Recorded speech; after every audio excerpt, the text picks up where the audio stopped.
La location ou l'achat de fichiers sont les sources traditionnelles permettant d'obtenir un fichier de prospect. Voyons ces deux méthodes. Une entreprise qui souhaite disposer d'un fichier de prospect peut l'acheter pour un coût relativement élevé auprès de sociétés ou d'organismes spécialisés.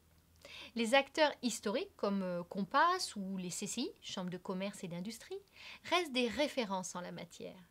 Cependant, de très nombreux nouveaux pourvoyeurs de données sont apparus grâce à la puissance et la précision du big data. Les CCI, répartis sur tout le territoire, sont des organismes chargés d'apporter des services aux entreprises commerciales, industrielles et de services. Sur leur web store, elles proposent l'AEF, l'annuaire des entreprises françaises. 2,5 millions d'entreprises y sont recensées avec des informations mises à jour régulièrement. Vous pouvez cibler le fichier en fonction de critères comme le secteur, la taille, la région.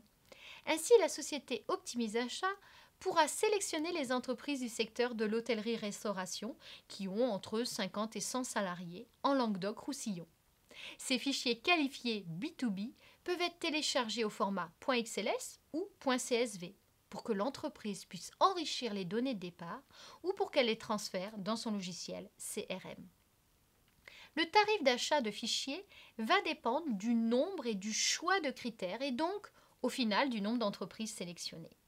Vous devez savoir qu'une information générique se négocie à un prix bas, tandis qu'une information ciblée, qualifiée et à jour sera plus chère. Elle vous apportera toutefois de meilleurs résultats. Depuis de nombreuses années, on peut également trouver des prospects en louant des fichiers.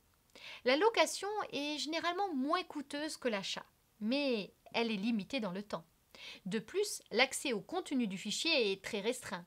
L'acteur historique en la matière est Mediapost, filiale du groupe La Poste. Celle-ci propose de la location d'adresses en distribuant de la publicité ciblée dans les boîtes aux lettres. Son site internet met en avant des statistiques qui démontrent l'intérêt encore actuel de procéder à ce type de campagne de prospection. Cependant, comme la plupart des acteurs sur le marché, Mediapost a élargi son offre grâce au digital. Elle propose sa double compétence en géomarketing et en data.